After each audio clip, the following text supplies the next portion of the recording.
Hi every one. അപ്പോൾ നമുക്കിന്ന് ചോറ് വെച്ചിട്ട് ഒരു അടിപൊളി പാൻകേക്ക് തയ്യാറാക്കി എടുത്താലോ. അപ്പം ഒരുപാട് ഇൻഗ്രീഡിയൻസ് ഒന്നും ഇല്ലാതെ വളരെ പെട്ടെന്ന് തയ്യാറാക്കി എടുക്കാൻ പറ്റുന്ന ഒരു പാൻകേക്കാണ്. നമുക്ക് ബ്രേക്ക്ഫാസ്റ്റിന് ഉപയോഗിക്കാം, അതല്ല ഈവനിങ് സ്നാക്സ് ആയിട്ട് നമുക്ക് ഉപയോഗിക്കാൻ പറ്റുന്ന ഒരു റെസിപ്പിയാണ് കേട്ടോ. അപ്പോൾ അതിനായിട്ട് ഞാനിവിടെ ഒരു മിക്സർ എടുത്തിട്ടുണ്ട്. ഇതിലേക്ക് നമുക്ക് 1 കപ്പ് ചോറ് ചേർത്ത് കൊടുക്കാം.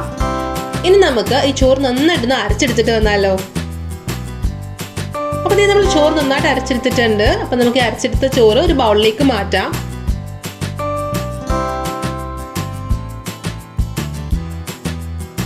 ഇതിലേക്ക് നമ്മൾ ഇനി ചേർക്കാൻ പോകുന്നത് പൊട്ടറ്റോ ആണ് കേട്ടോ. അപ്പം ഞാനിവിടെ ഒരു പൊട്ടറ്റോ മാഷ് ചെയ്ത് എടുത്തിട്ടുണ്ട്. അപ്പോൾ അത് നമുക്ക് ബൗളിലേക്ക് ചേർത്ത് കൊടുക്കാം. ഇതിലേക്ക് നമുക്ക് 1/2 ടീസ്പൂൺ പഞ്ചസാരയും ആവശ്യത്തിന് ഉപ്പൂടെ ചേർക്കാം.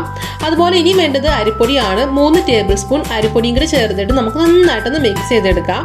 സെപ്പറേറ്റ് ആയിട്ട് ഇനി വെള്ളം ഒന്നും ചേർക്കേണ്ട ആവശ്യമില്ല. ഓൾറെഡി ആ ചോറിനൊരു നനവുണ്ടല്ലോ, അത് മതിയാവുമേ. അപ്പോൾ നന്നായിട്ടൊരു സ്മൂത്ത് ആയിട്ടുള്ള ഒരു മിക്സാക്കി നമുക്ക് കുഴച്ചെടുക്കാം. അപ്പം ഞാനിവിടെ നന്നായിട്ട് കുഴച്ചെടുത്തിട്ടുണ്ട്. അപ്പം കയ്യിൽ കുറച്ച് ഓയിൽ ഒന്ന് സ്പ്രെഡ് ചെയ്ത് അല്ലെങ്കിൽ നെയ്യോ സ്പ്രെഡ് ചെയ്തതിന് ശേഷം ചെറിയ ചെറിയ ഉരുളകളാക്കി നമുക്ക് മാറ്റാം.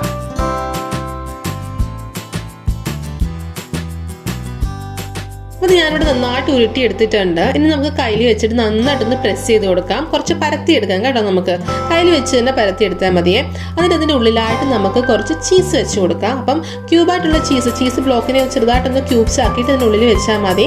അപ്പോൾ അതിനുശേഷം വീണ്ടും നമ്മൾ നന്നായിട്ടൊന്ന് കവർ ചെയ്തെടുക്കണം. അപ്പോൾ ചീസൊന്നും പുറത്ത് വരാത്ത രീതിയിൽ നന്നായിട്ടൊന്ന് ഉരുട്ടിയെടുക്കുക നമുക്ക്.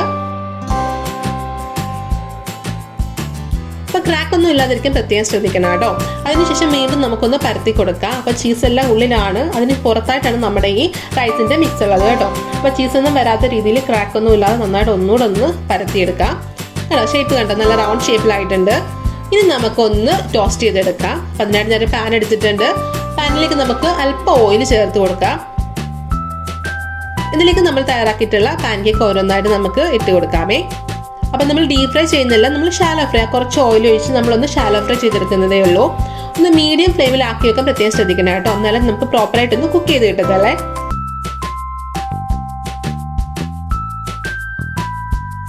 അപ്പോൾ 2 സൈഡും നമ്മൾ അങ്ങോട്ടും ഇങ്ങോട്ടും തിരിച്ചും മറിച്ചൊക്കെ ഇട്ട് ഒന്ന് ഗോൾഡൻ ഷെയ്ഡ് ആക്കി എടുത്താൽ മതി. ഒരുപാട് അങ്ങ് മുരിഞ്ഞു പോകേണ്ട, ഒരു ചെറിയ ഗോൾഡൻ ഷെയ്ഡ് വന്നാൽ മതി. അപ്പോൾ കാണാനൊരു ഭംഗി ഉണ്ടാവും. അപ്പം നല്ല ടേസ്റ്റും ആ സമയത്താണ് കേട്ടോ. അങ്ങനെ നമ്മുടെ ഈ പാൻകേക്ക് ഒക്കെ നമ്മളിവിടെ റെഡിയാക്കി എടുത്തിട്ടുണ്ട്. നമുക്ക് പാനിൽ നിന്ന് മാറ്റാം.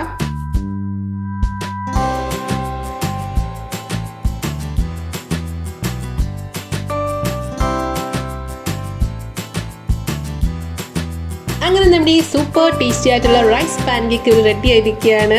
അപ്പോൾ ഒരുപാട് പരിപാടികളൊന്നും ഇല്ലാതെ തന്നെ വളരെ പെട്ടെന്ന് തയ്യാറാക്കി എടുക്കാൻ പറ്റുന്ന പാൻകേക്കാണ് കേട്ടോ. അപ്പോൾ എല്ലാവരും തയ്യാറാക്കി നോക്കും ഞാൻ പ്രതീക്ഷിക്കുന്നു. തയ്യാറാക്കി നോക്കുന്നതിന് ശേഷം നിങ്ങളുടെ ഫീഡ്ബാക്സ് ഒക്കെ കമന്റ് ബോക്സിലൊന്നും ആരും മറക്കരുത് കേട്ടോ. വീഡിയോ ഇഷ്ടമായി കഴിഞ്ഞാൽ ലൈക്ക് ചെയ്യാനും ഷെയർ ചെയ്യാനും ആരും വിട്ടുപോകണ്ട. ആദ്യമായിട്ട് വീഡിയോസ് കാണുന്നവരുണ്ടെങ്കിൽ ചാനൽ ഒന്ന് സബ്സ്ക്രൈബ് ചെയ്ത് സപ്പോർട്ട് ചെയ്തേക്കണേ.